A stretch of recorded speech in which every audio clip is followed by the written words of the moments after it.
Welcome to another episode of Eat, Chit, and Dice, a fortnightly podcast about board games and quite often never food. I'm Jared, and with me, as always, is John D.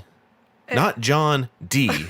John D. But that's also not her real name. Every time I tell Alexa to put something on the shopping list for John D, I look at it and it always says John D. Every time. And this week, we're talking about Jeff Bezos. No, we're not. What? I have nothing to say to that, so stop staring at me waiting for a reaction. Say the real thing. Nothing to say to that. Oh, okay. Well, we're talking about plants and flower games. And I wrote, to tree or not to tree? That is the question. Well, it's a question. I don't know that it's the question. It's also not even a question. Right. To tree or not to tree? Question mark? That's a question. Yes. Okay. All right. Well, let's go. Let's just jump let's right go. in.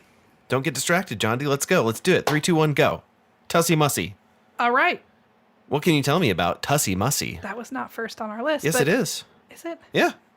Oh my God. You did this. I did this. You did this. So Tussie Mussie is interesting in the fact that it's not in a box. It just comes in like a little plastic, like basically a little plastic business card holder, only it's designed for holding the game. Yeah. Spoiler, the game does not fit back into the envelope. Not all of it, anyway. So the envelope probably could have been made a little bit differently so your game would fit back in there. But the designer is Elizabeth Hargrave. The publisher is Button Shy. And Elizabeth Hargrave, in case you don't really know designer names, also designed Wingspan. Yeah. So I thought the game was really easy to play. It was really quick.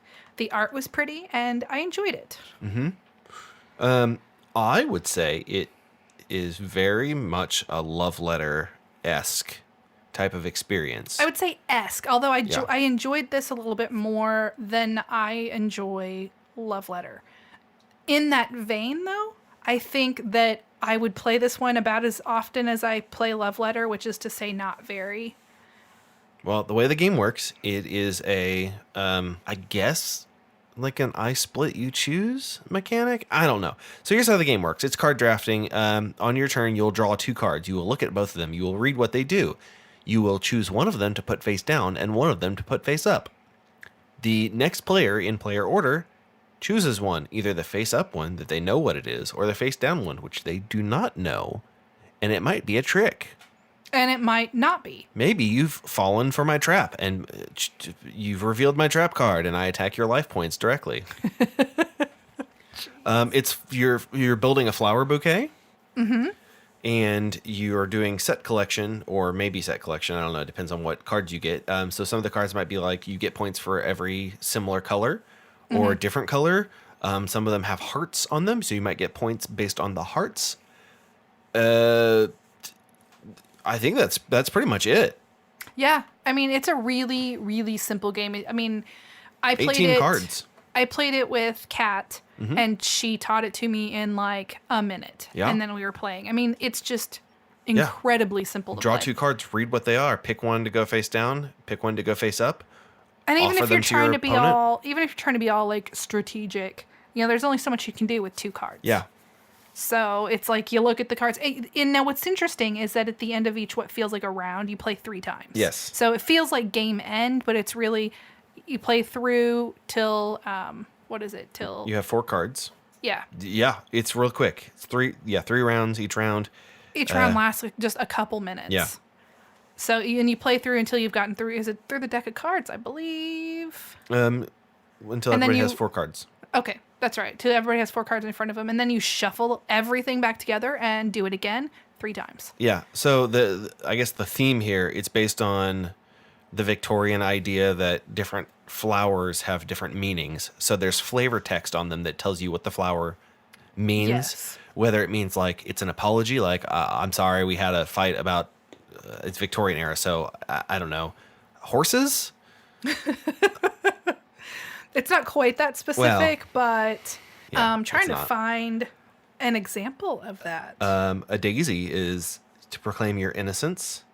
A gardenia is like an oath to keep a secret. Yeah. And Tussie Mussie is actually like... Yeah, that probably means something. I believe it's a British term? Maybe. I don't know. I'm American. It is a Tussie Mussie or Yes, it's an actual flower. Yes, that's French flower those bouquet. kids are speaking. So But it's no, like- they're not French. They're American. You in the States, you might hear the term nosegay. No, never heard that. Have you never heard that? No, but I don't know anything about flowers.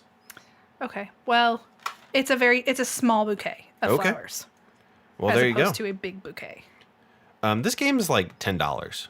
It's not very expensive. It's like, what do they call it? Like a wallet game, something like that, because the idea is it's so small you could keep it in your wallet, although I don't know who would do that. A crazy person? I mean, I keep it in a zip bag. right, because it doesn't all fit into that envelope very well. Well, but I have the expansion. Oh, that's why it doesn't all fit. Yeah. Gotcha. But yeah, it's pretty good.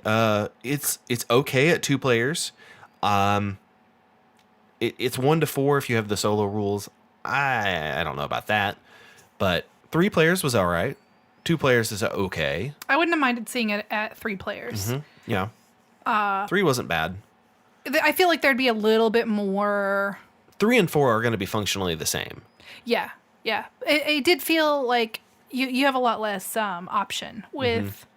I assume in like a 3 or 4 player game, if you're the player that's playing the cards, do you select who's choosing? No, then? it goes in player order? Yeah, either clockwise or counterclockwise, depending on what round you're in, because you draft clockwise, then counterclockwise, then clockwise. Right. So, I mean, there's less information about what people have, what cards, if there's face downs, versus in a 2-player game, you know what card they picked.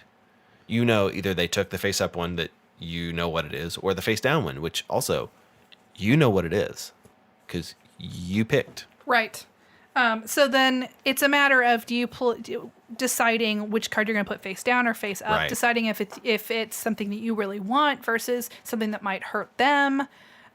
So, I mean, there's not a lot of choices, but there's enough choice to keep the game interesting. Yeah, it's a super light game, so there's not a lot of depth here, but it's fun, it's quick, it's easy, and it's extremely portable. So this will probably be one that I add to my list of convention bag games. Or like cafe games, like Yeah. games that you would take with you to sit at a coffee shop and play. Yeah. So, yeah, I would Tussie agree. Mussie. It's available from Button Shy's website. If you like Wingspan and also want to support the designer of that, grab it. It's not the same kind of game, though, even though it's the same designer. So don't get confused and don't get scared. Yes. Yep. That. What's the next game, Jonty? Herbaceous Sprouts, or Herbaceous Sprouts, depending on, I guess, how you say the word herb. Right. So specifically, this is not related. I mean, it's related because it's the same designer and it's like a re-implementation, but this is not compatible with the original Herbaceous game, which is a card-only game. We chose to do the dice version because, quite honestly, it's a lot more fun, in my opinion. That's my opinion. If you disagree. I have not played the card version, so I don't have that point of reference. But I love dice games. I love the choices. I mean, I know there's a lot of luck when you play dice games, Yeah. but there's also in games like this one choice on what you're going to do with those dice. And I really, there's just some sort of like satisfaction you get in rolling a lot of dice. Yeah. And so I really enjoyed the game. Basically, you're trying to collect herbs and flower seeds. Yep. And you have to have certain tools in order to like plant or harvest. Like you can only do flowers certain ways. Like flowers are often their own little part of the board. Like just like a flower garden would be separate from like a vegetable garden. Right. And you can only plant the flowers, I believe, is if you have a spade. Yes. So, okay. So let's take a step back here for a minute. The way the game works is there will be cards out based on the number of players. And on those cards, most of them have spots for dice. So you'll pull dice out of the bag, you'll roll them, you'll place them on there, and then you're drafting. So if you take a card that has like a card action, so the card actions can be planting a flower or re-rolling dice, or some of them let you manipulate what the dice faces are, then you can do those actions. So the majority of what you're going to be doing is collecting up to 7 dice, using those dice as a set collection kind of thing by turning in, say, different pairs, or what do you want to say? Not pairs, but the There's one of different each is what I was trying to think sets. of. You're thinking of the word set. Yeah. just different ways to do sets, and then you it's a set claim them on the collection. board. Yeah. And just like in a lot of games where you're claiming certain spots or taking tiles for points or whatever, there's going to be situations where if you got there first, you're going to get the better score. In the 2-player game, there is a real can be frustrating like dummy player. Yeah, actually, the way this one works, I think, is pretty nice. Oh, I like it, but it can be frustrating. So, but the dummy player is determined by whichever card you don't take. So in a 2-player Yes. game, there's going to be 3 cards out. I take Yes. one, you take one, and then the leftover one in the bottom corner says what the AI player does. Right. And And sometimes the AI player gets a lot of points when they shouldn't. I mean, Yes. it's an AI, so sometimes whatever. they'll block you from getting a lot of points. Other times it won't do anything because there's no spot available for them to go into. Yeah, the dummy player often will, on the first turn, somehow have enough dice to do a thing that gets them 13 points or whatever. Right. So right. you're like, all right, great, cool. But at the same time, it's gone from the game, and it's not going to do that again. Fortunately, that did not happen when I played. I have not seen the dummy player win. Let me put it to We you that didn't way. add that up, although Kat said that she made you do it because she wanted to make sure it didn't win. Yeah. Not every game, but a lot of the games that I've played, there's a lemonade card that you get if you have placed in all 4 of the zones, which is the equals, not equals, pairs, not equals, singles, and then flowers, which doesn't make a lot of sense. But if you play the game or look at the game, you'll see the zones.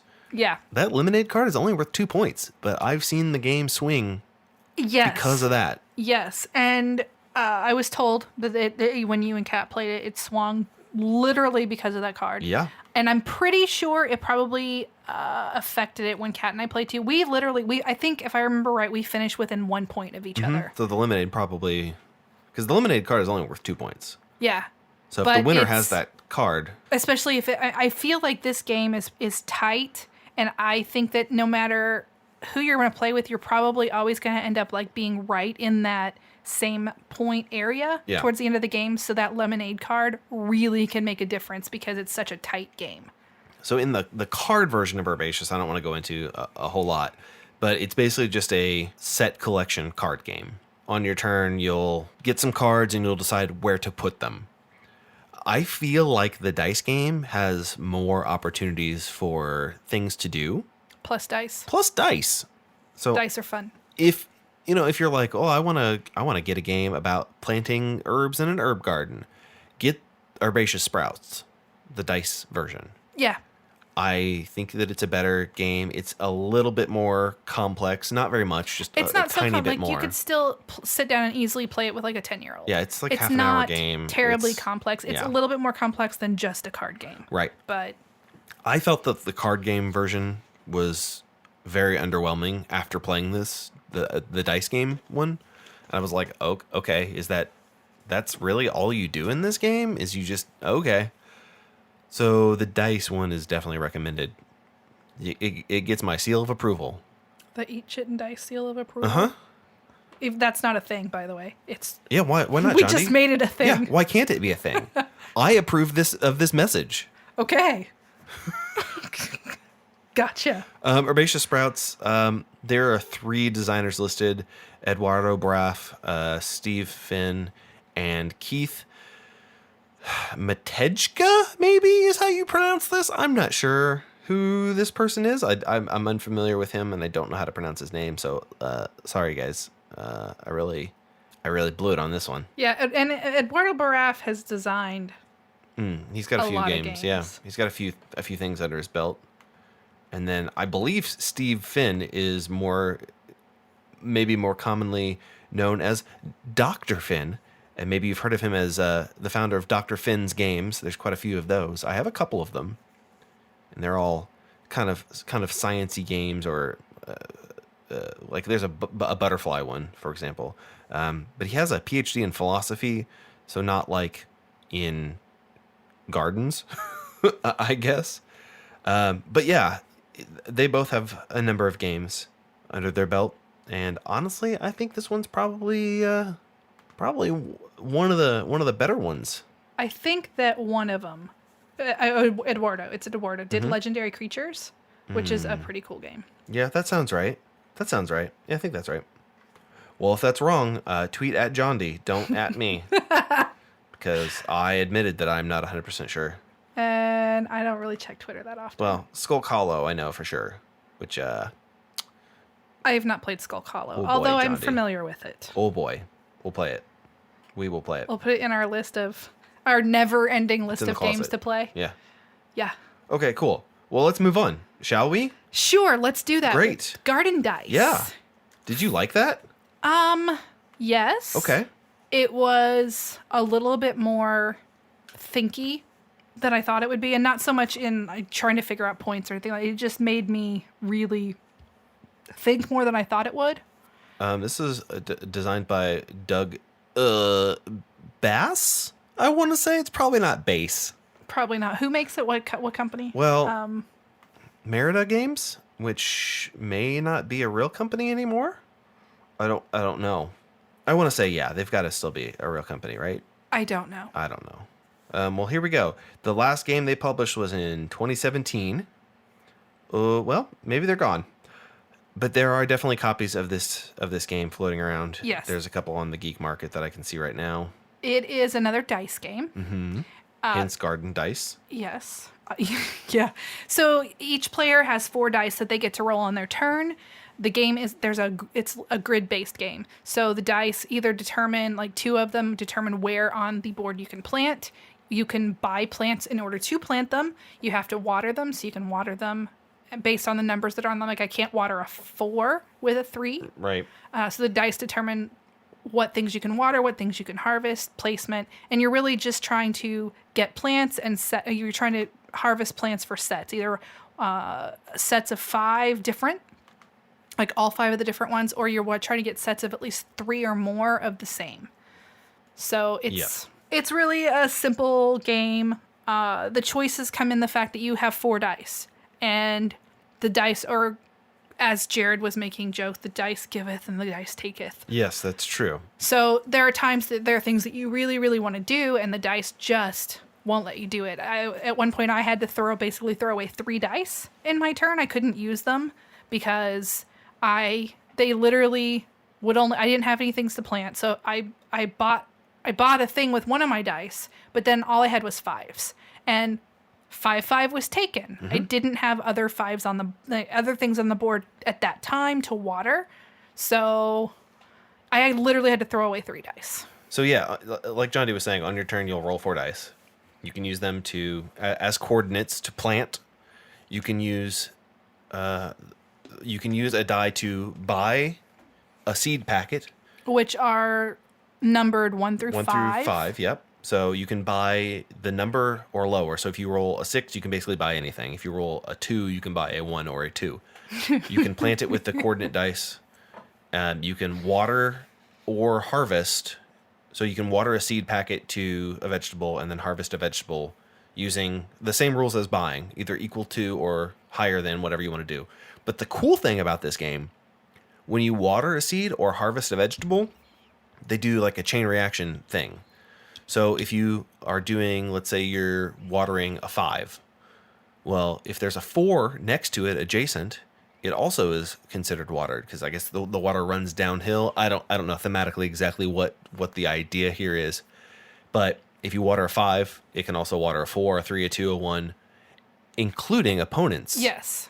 And if you harvest and it chain reacts into an opponent, you get a bonus point for helping them. Because they're going to score points. So as long as the dice permit it, yeah, it's nice to be able to plant things in that chain, especially if it's the opponent player's chain, because then you can get your stuff watered without spending one of your dice or get things harvested. Again, if.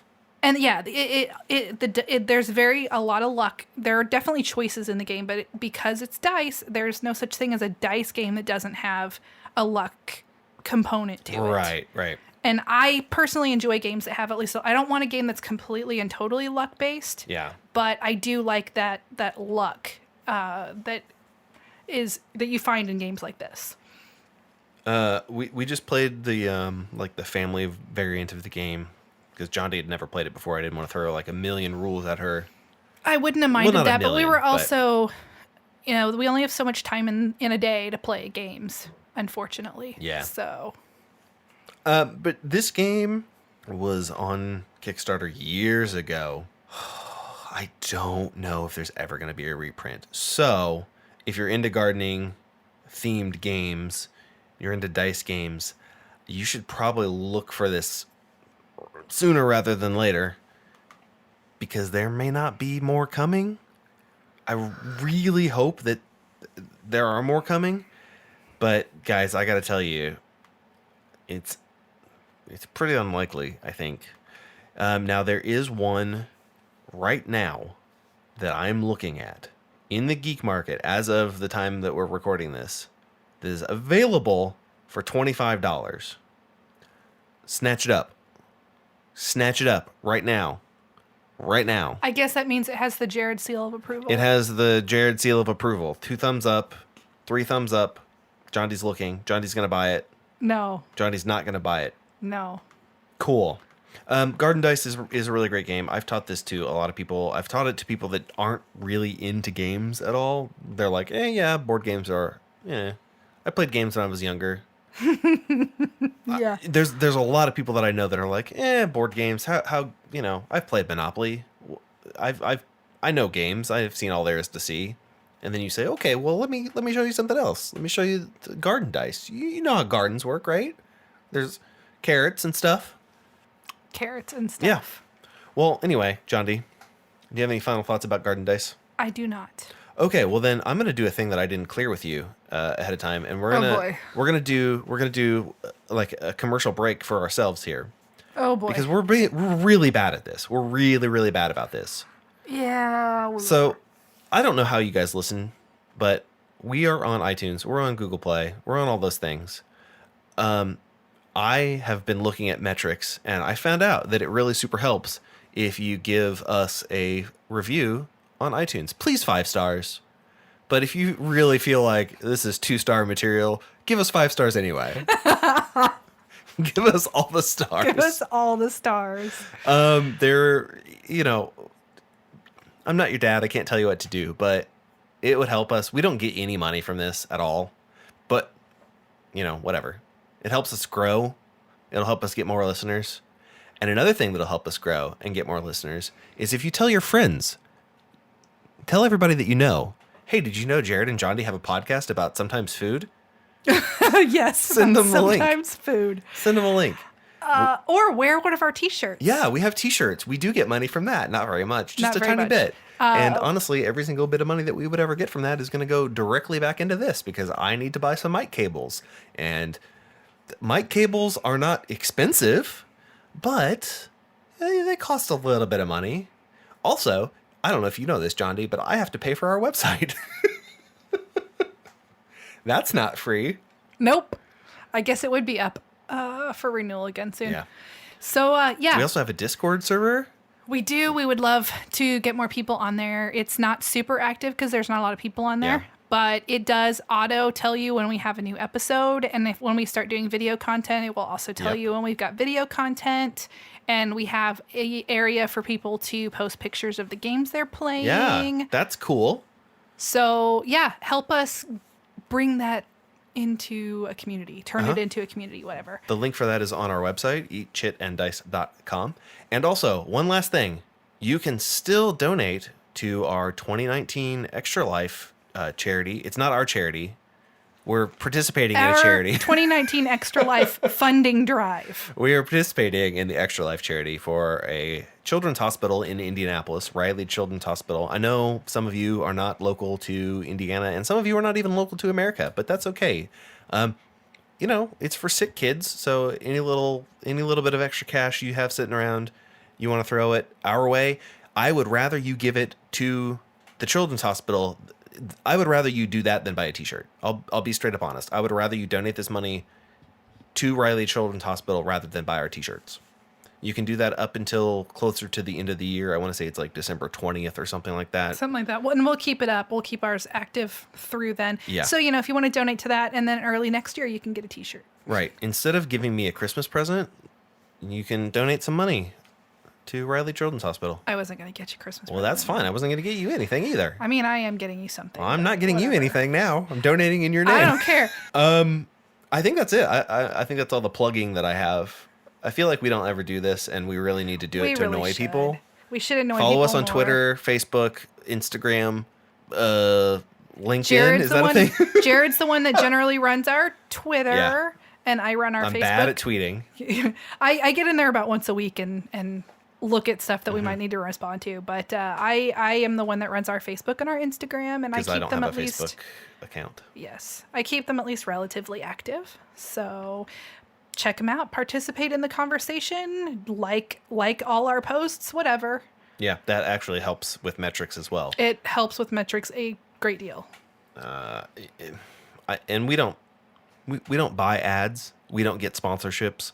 So if you do nothing else, follow us on Twitter and what is it called on Facebook? Follow? No, it's called like. Like us on Facebook. But I think we've done this long enough. All right, great. To another game. Topic, Okay, fine, John D. What's the next game? Photosynthesis. From Blue Orange. Yes. Hot Games, Cool Planet. Yes. That's their thing. It is, actually. So photosynthesis is as you might imagine from the name. It's a thing plants do.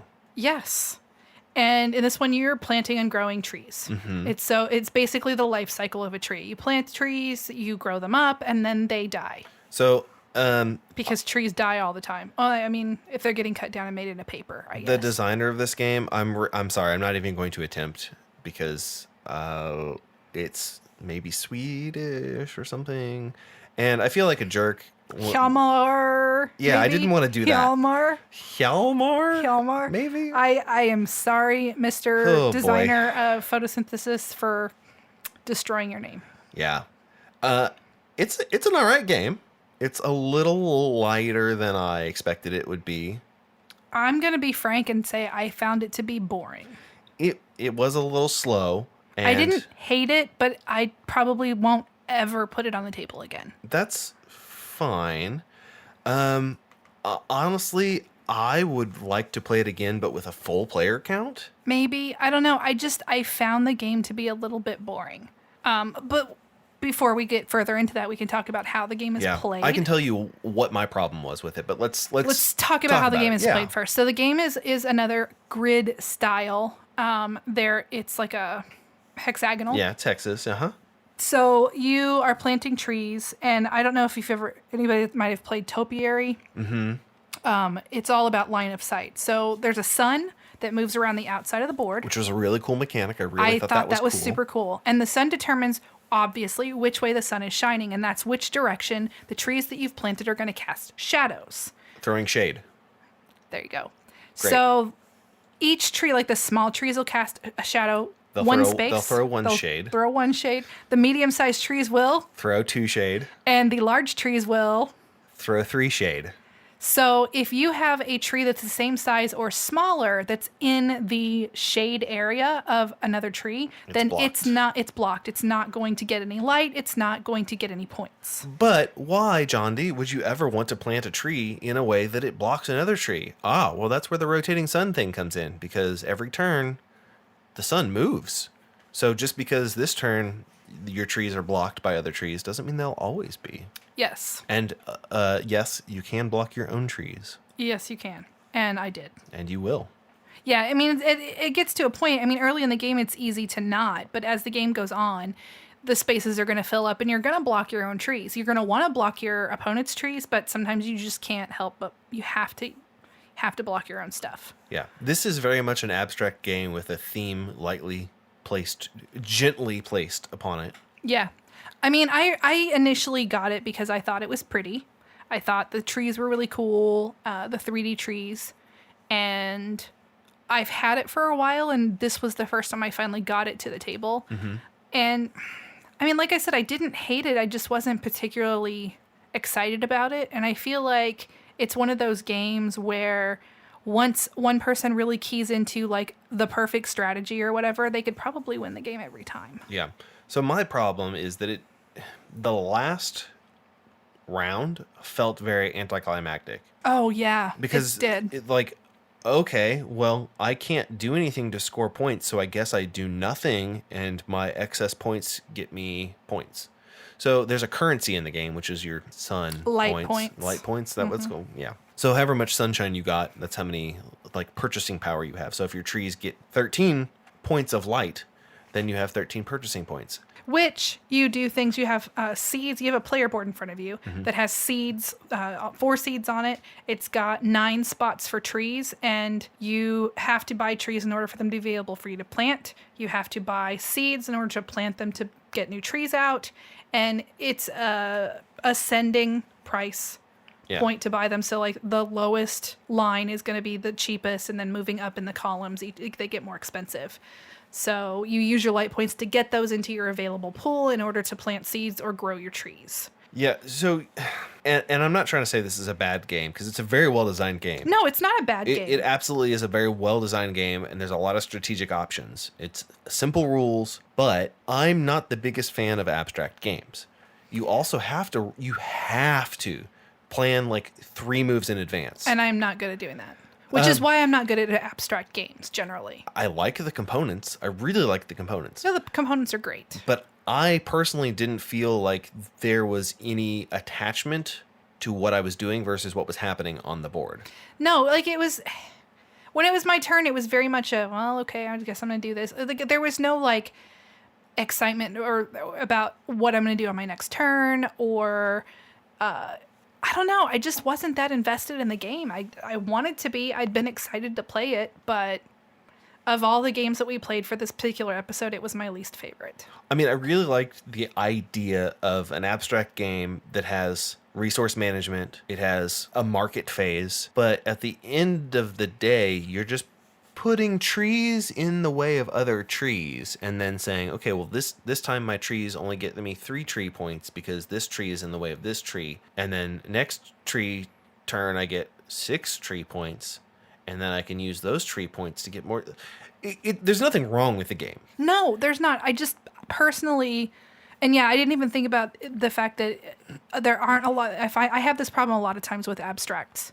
So I'm not really great at the chess move way of playing a game. Yeah. And this is going to fall into that. And there are some that I like better than others that fall into that genre. But this one, I don't know. I just wasn't excited by the game. So here's an idea, Blue Orange. If for some reason you're listening, I have an idea that I think even people that already love this game would enjoy. Just put out a very small expansion, very small, I don't know, maybe 20 cards that are seasonal effects, so that every time there's a variable thing. So in the normal game, there's 3 rounds, and in the advanced game, there's 4 rounds. So you have they're years, because the sun goes around as it would in a year. So maybe because trees grow up from seeds to giant trees in 3 years. Well, it's an abstract game, Johnny. What do you expect? I know. But just cards that do something. I don't know, just to give you a goal, like, okay, well, I get bonus points at the end of this year if I have trees laid out in this pattern. So it gives you some reason for what you're doing, maybe. I don't know. I'm not a professional game designer, so I'm not going to try to tell you how to fix your game. I think that would be ridiculous. That'd be really, really rude of me to tell you your game's broken, you need to fix it, because clearly it's not. It's not a broken game. It's not broken at all. It just fell a little flat for us. Yeah. So I'm done trying to... John D's taking selfies. John D's taking a picture of me, I think is what just happened. I took a picture of you because I was doing something on our Facebook page the other day and realized that we don't have very many pictures of the two of us. I have less pictures of just you. Oh, so. Well, that's probably true. Yeah. Anyway, I don't know what I was saying, but I like the idea of this game very much.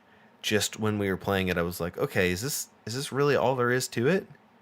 Okay, I guess I put my tree here, and on the next turn I put a tree here, and on the next turn I buy a seed and put a tree here. Right.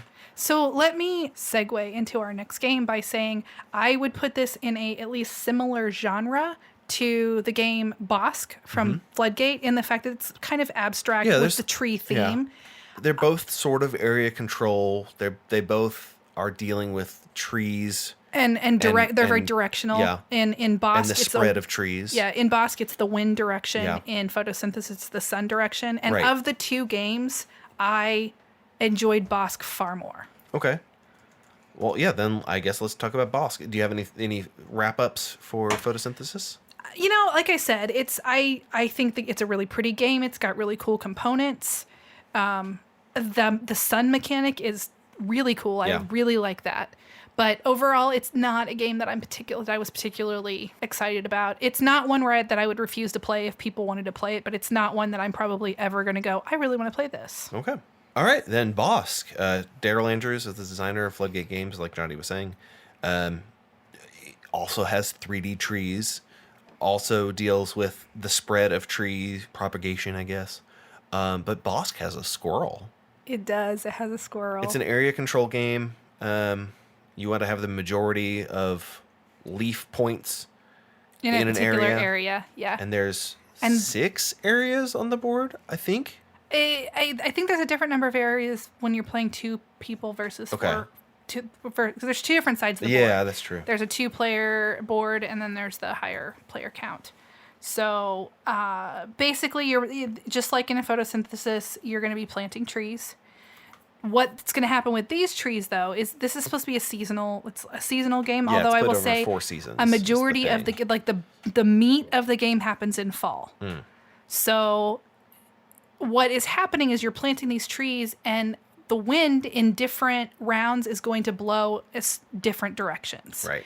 And when it's blowing a certain direction, then the trees are going to, like trails of leaves are going to come off of certain trees in certain rounds because they go different directions. Right. And you get points for having a majority of leaves in an area. In an area. And it's like piles of leaves. So you can cover someone else's leaves. And you can do that. You can do that, but every time you place a leaf on top of another leaf, you have to pay an extra. An extra for each leaf. So if there's 3 leaves there, you're going to have to pay 4 in order to place your leaf there. So you have to really want it. It's like Small World rules where you have to pay for each thing that's in there plus 1. Yeah, and you have you only have so many. You only what was so it? many leaves. You've got was it tokens or whatever you in have front those of you? leaf they're like cards. leaf they're cards, leaf tokens or whatever. But they're 2 through 8, and then you have a squirrel. And so on a certain turn before you start doing stuff, you're determining which one of those you're going to be using for your spending power or for your leaf power that turn.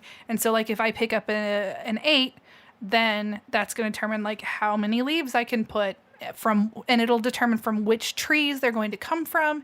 And if I have 8 points or whatever you want to call them to spend, right? Do I want to spend those trying to cover up somebody else, or do I want to spend those? Do you want to do a line of 8, or do you want to do a line of 3 and cover up a bunch of So there's the choices involved in that.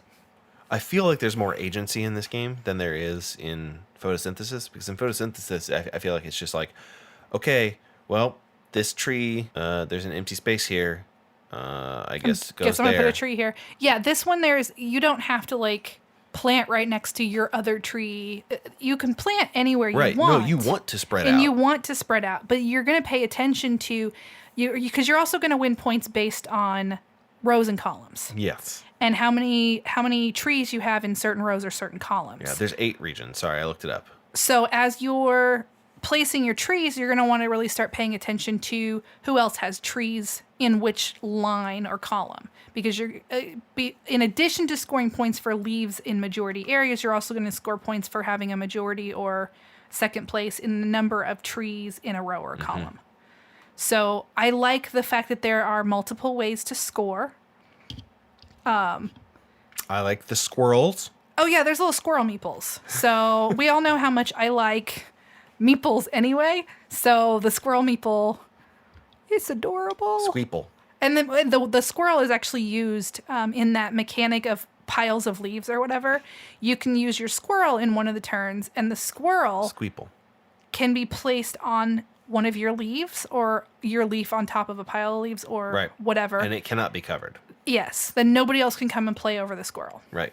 So the squirrel can be really handy if like there's an area that you might only be like one away from, where like one spot can determine whether or not you're going to have the area or not. Stick your squirrel on one of your spots. All right, now time for me to say a bad thing. Okay. The way that you have to stack the leaves and stuff, mechanically is fine. It gets a little fiddly. It is. It is, because there's trees everywhere, and then you've got piles of leaves, and oops, I dumped that pile because there were 15 things stacked there. Well, don't think you'll ever have that quite such a pile. Johnny, you can have still like 6 things stacked up. That's not going to happen. The amount that people would have to pay to do that, probably not going to happen. Probably not, but it could. It could. But yeah, it's that part of it was a little bit fiddly, and which is not if that's the worst thing that I have to say about the game. I mean, determining the points for the rows and columns can be a little tedious. Right, but people play Carcassonne all the time. Yeah. And they figure that mouth out. Because you have to have a math degree. Yeah. No, seriously though, it's just a matter of, okay, we're going to score this row right now. You just have to pay attention to what you're looking at. And it takes a second, but it's not like difficult. Yeah, no, it's not the end of the world. No. So I really liked this game. I think it's beautiful when you have it out on the table. Yeah, it has the a colors, nice table presence. It really does. And I love fall is one of my favorite seasons. And so I like that fall feel of this game. I believe right now, actually, Floodgate's doing like a contest where you like post pictures of your favorite fall activities or something. Oh. I think it's like to promote. All right. Well, here's my favorite fall activity. I'll give you guys. But you can win a thing. I'll give you guys my. I'll show my hand here. My favorite fall activity is staying inside and not going outside because it's cold, and being warm inside of my house and not being outside. That cold, jeez. Johnny, it was like 33 degrees today. No, it was not. At 7 a.m. it was. Oh my God. Okay. That's too cold. That's not enough numbers. That's not enough degrees. Not enough degrees. You want to know how many degrees I would like? Like 70. I like it in the 60s. That's how many degrees I would like. So if you can make it so that it's 70 degrees in the fall, then I will change my fall activities from being inside my house and not being outside. Move to Florida. Then it will be 70 degrees That's in the fall. my least favorite fall activity is moving to Florida. Anyway, any final thoughts on Bosk? Here's what I will say about Bosk. If you are interested in purchasing a copy of Bosk, you should buy it directly from Floodgate because you get a way better squirrel. Okay. The squirrels are like this big. And if you didn't see that, he was motioning that it's a really big old squirrel. That may have only been for the Kickstarter copies, but I'm pretty sure if you buy it from them, like at a convention, you also get the bigger squirrel. Could be wrong. Could be totally wrong. I could be the most wrong. Okay, thumbs up. I enjoyed Bosk. I think of the games that we played, it was probably one of my 2 favorites of the ones that we played for this episode. What was your other favorite? Sprouts? Yeah, Herbaceous Sprouts. I really enjoyed that. Okay. Do you have any other plant jokes that you want to make right now? I'm sure you do. I do not. I'm not feeling very punny today. No, I'm going to leave it alone. Kickstarter? Kickstarter! What's our Kickstarter today, Jared? Well, what is Jared backing lately? Well, currently, Montana, Gold Rush, and Longhorns. Heritage Edition expansions. Supplies, ranches, watchtowers, special events, new landscapes, and more. 7 modules for Montana. We talked about this. Yeah, I was going to say, do you have that episode number? Do I have that episode number? Yeah, do you have that episode number? I can find out what it is. I sure don't. Well, when we did our Western episode, we talked about Montana. Yes. And we both enjoyed it very much. That was 62. The name of that episode was Don't Want to See My Hand Where My Hip Be At. And then in parentheses, Wild West games. And I sang the Wild Wild West song. Did I leave that in or did I? No, you left it in. Oh, yep. That okay. Actually, you sang the Wild West song. I just kept doing the wiki, wiki, wiki. Anyway. I only listened to the Neil Cicerio version of that song. All right. So we talked about Montana in that episode. We both liked it. We did. It's a worker placement, a Wild West, I guess, area control game because you got to expand your settlement. But anyway, it has a spinner that we hated. We did hate the spinner. It was, come on, people, don't make your game with crappy It's 2019. Spinners. Don't make spinners. Don't make spinners. Just don't do it. But no, seriously, this game had a lot of different ways of scoring. It almost had like kind of different little mini games going on. I enjoyed the complexity of this without it being an inaccessible complexity. Yeah. So I haven't had a chance to look a lot at the Kickstarter, but Jared's backing it, and it's got a lot of great comments. I can tell you about it. There's 2 expansions. There's Gold Rush, which comes with special settlements, a market, a gate, a watchtower, 2 new landscapes. Because honestly, I felt like there really was a lot of sameness to the landscape tiles in the first game. So That's true. There's a couple of different ones now. There's 4 new ones here. There's event cards, which, oh my god, event cards. That's gonna completely change everything. Because like I was saying with photosynthesis, if you add event cards, you're gonna make it so that it feels like a new game every time. So event cards, Gold Rush. That was an excited sound. Gold Rush adds mining, I guess. I would guess based on Gold Rush. The Gold Rush wasn't really about mining; it was about panning. But okay. And then this one I'm way more excited about, but I'm interested in both of them. Longhorns expansion adds ranches, adds new supply cards, which whatever. It adds longhorn cows, which are those cows with the giant horns. Hence the name Longhorns. And it has longhorn cow meeples. Yeah, it has cow meeples that are really cool. The expansions are $25 each, or you can get a bundle deal for $46 plus shipping and whatever. There's some Kickstarter exclusive stuff because there always is. There's like screen printed meeples. You can also do an add-on to get you can get the base game again. But there's an add-on that adds bit boxes, which are just like little 3D boxes that hold the tokens. I don't feel like that's really anything like, okay, if it's a $5 add-on, sure. It's a $15 add-on, which makes them $3 each. Not highway robbery, but you can also get metal coins, which I love me some metal coins. Anytime you can get metal coins, get the metal coins, because why not, right? Well, I mean, within reason. If they're like $50, don't get them. But these are $20, so maybe get them. You can get the original game for $59. So if you missed out for some reason, you can get that. And what I do think is the most important thing, if you bought the retail version, guess what, guys? You can get the deluxe edition upgrades. So you can get all the stuff that you missed from the Kickstarter from the first time. I love it when companies do that. I was going to say, I love when companies do that. Because then it's like, okay, well, you missed out on the Kickstarter exclusive stuff. But guess what? We're doing an expansion, and because we promised these would be Kickstarter exclusives, but this is a Kickstarter, so you can get all the stuff you missed. Every company should do that. Every company should make it available. I hate when I have a game and someone's like, "Well, this is really cool. I really like this game. I'm going to buy it." And I have to say, "Well, if you buy the retail version, you don't get any of this. You just get this board and these 3 meeples, and that's all you get. You don't get any of the dice. You don't get anything." I don't think yeah. No, there's not a game that's been that bad, but I like it whenever I'm not where I don't feel like I'm penalized because I missed the first Kickstarter. If I'm getting in on your expansion Kickstarter, I would love to have the chance to get all the stuff I missed out on the first Kickstarter. Yeah. Because then I'm just going to spend more money. Take my money, please. Yeah. I like this game. I don't remember when we did this episode. I don't remember if this was my favorite of the ones that we played. I don't think that it was my absolute favorite. I believe your favorite was the Great Western Trail. Maybe. I don't actually listen to our podcast. I mean, I have to edit it and stuff. And I remember I did a D&D rant, but I think I liked Saloon Tycoon. Yeah, you did actually like that one a lot. But yeah, this was a good game. Montana was a great game. I had a lot of fun, and now you can get in on the fun. You can go to our website. We'll have a link, or you can just go to Kickstarter and search for Montana Gold Rush and Longhorns. Although John D had some problems with actually finding it. I had some trouble finding it on the app anyway. So I don't know.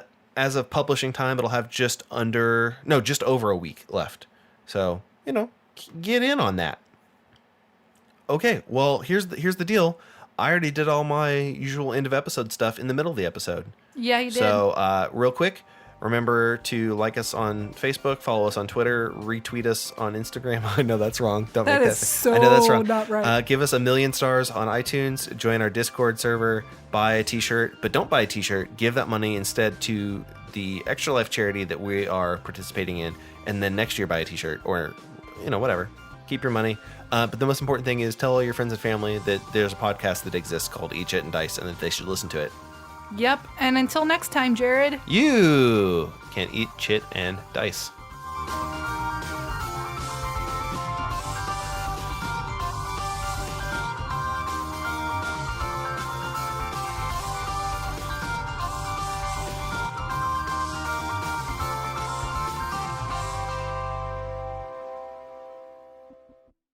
Eat Chit and Dice is an independent production of Swin Media and is distributed under a Creative Commons license, attribution, non-commercial, share alike 4.0 international. Now get out of my house. I got pizza to eat. Hey, that's a food. Pizza's a food, John D. It is a food. John D, I ate pizza yesterday. Yeah. What's all right? I know we don't ever talk about food, but let's talk about food sometimes. What's your favorite pizza toppings and why? Justify your opinion. I like black olives and mushrooms. Oh, I will halfway agree with you that black olives are good. I love black olives. If I can only have one of those, I'm going to pick black olives. So just cheese and black olive. Cheese and If you can order a one-topping pizza, are you getting black olive? Is that what you're picking? No, I'll probably get a meat if I can only get. But I do really like black olives and mushrooms. So, I don't get them very regularly because my husband does not like anything mushroom. Well, he's right. Here's the deal. I'm going to say something even more controversial than what I just said about mushrooms. If you say you like anchovies, I'm just going to... There's something wrong with you. I have had an amazing Caesar salad that had anchovies on it. Fish do not go on pizza. But that's not what I was going to say. Pineapple. Pineapple berry, yes. Ugh. My husband loves pineapple on pizza. Yeah, that's right. No, he's right. You're wrong. Gross. You're wrong. He likes chicken and pineapple on a pizza. Oh, that's actually, chicken and pineapple is pretty good. So, but anyway, I know lots of people will agree with me, but lots of people will also say I'm wrong. So whatever floats your boat. Well, I will say this. Hawaiian pizza was invented in Canada. Okay, bye.